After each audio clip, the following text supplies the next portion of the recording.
नमस्कार, मैं राम गोविंद मिश्र।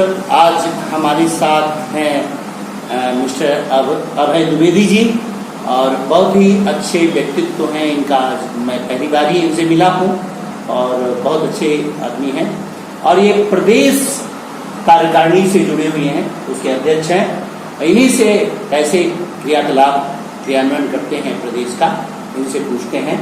द्विवेदी जी नमस्कार। और आप शिवसेना के प्रभारी हैं, प्रदेश के प्रभारी हैं, प्रमुख हैं, तो आप ये कैसे संगठन को की मजबूती से खड़ा हो, क्योंकि जब वो पहले वाली शिवसेना थी वो थोड़ी गड़बड़ थी, लोगों का जो वो भंग हो गया है, उसको आप कैसे मेंटेन करेंगे, कैसे मजबूती के साथ?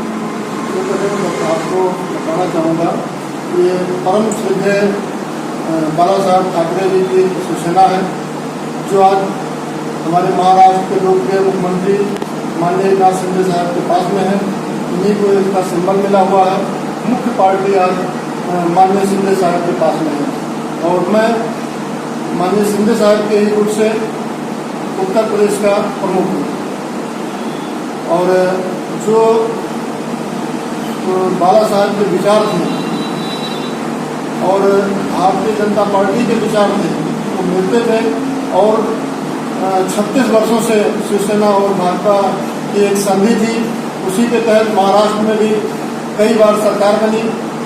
अभी पिछले 5 वर्ष में पंचवर्षीय योजना में भी शिवसेना और भाजपा की सरकार रही, लेकिन किन्हीं कारणवश अब की चुनाव जीतने के बाद में दोनों दल अलग हुए और आदरणीय उद्धव साहब ठाकरे ने कांग्रेस के और एनसीपी के साथ महाराष्ट्र में अपनी सरकार बनाई। लेकिन चूंकि हमारे विचार नहीं मिल रहे थे, हम अपने आप को असहज महसूस कर रहे थे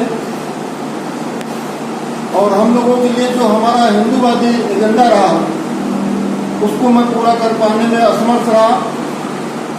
इन्हीं सब चीज़ों को देखते हुए माननीय शिंदे साहब ने भारतीय जनता पार्टी के साथ शिवसेना से अलग हटकर एक अपनी अलग उस शिवसेना को तोड़ के अलग नई शिवसेना बना के और भारतीय जनता पार्टी का सहयोग किया और मुख्यमंत्री के पद पर आज आसीन है महाराष्ट्र में। इसके लिए तो मैं आपको और शिंदे साहब को भी बधाई देता हूँ कि अपनी बुद्धिमत्ता का प्रयोग करके और भाजपा के सहयोग से उन्होंने एक नेतृत्व संभाली है, तो इसके लिए मैं बधाई देता हूँ।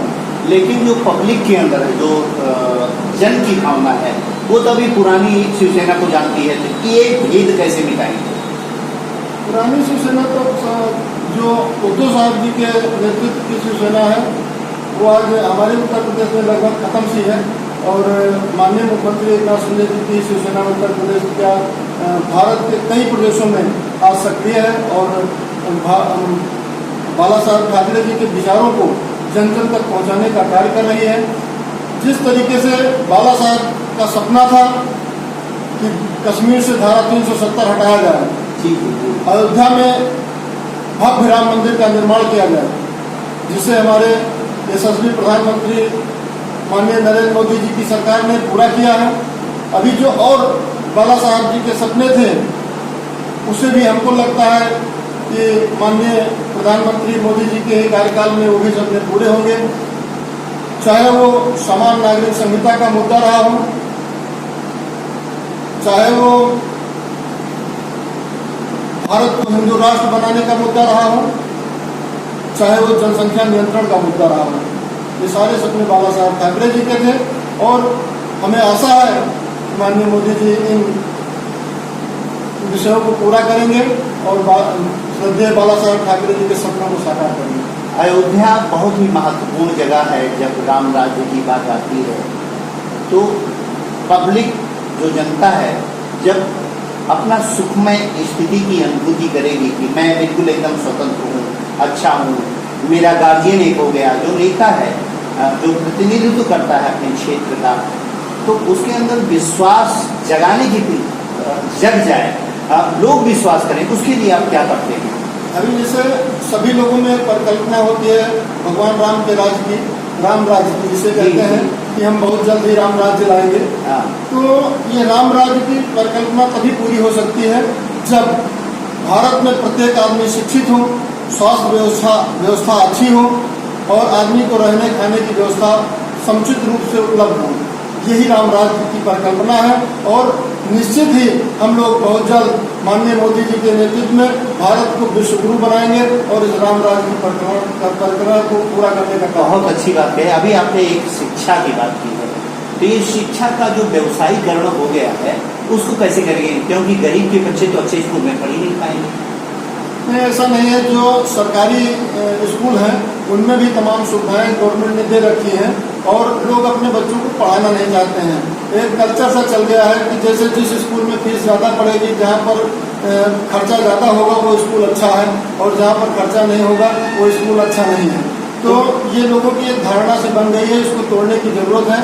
और हम ये चाहते हैं कि जो हमारे उच्च अधिकारीगण हैं, नेतागण हैं, ये सब अपने बच्चों को प्राइमरी स्कूल में पढ़ाएं तो ये कल्चर जरूर टूट जाएगा और सारी सुविधाएं आज उपलब्ध हैं स्कूल के अंदर में। अभी भारत की जो 100 करोड़ जनता है हिंदू राष्ट्र देखना चाहती है और इसमें बाबा बागेश्वर भी लगे हुए हैं, बाला साहब का भी सपना रहा है, तो इसको कैसे देखते हैं? कैसे? बिल्कुल, हमने आपको पहले भी बताया और एक बार पुनः बताना चाहता हूँ कि जो बाबा बागेश्वर धाम की सोच है, जिस दिशा में वो आगे बढ़ रहे हैं और इस मुद्दे को उठा रहे हैं पब्लिक के बीच में, कि हम लोग सभी लोगों की ये आशा थी कि बहुत जल्द भारत को हिंदू राष्ट्र बनाया जाए और वो कार्य जो है हमारे प्रधानमंत्री आदरणीय नरेंद्र मोदी जी द्वारा पूरा किया जाएगा। आज हमारे साथ अभय द्विवेदी जी थे, बहुत शॉर्ट टर्म की हमारी बातें हुई हैं और इन्होंने बड़े बेबाकी से हमारी बातों का जवाब दिया है।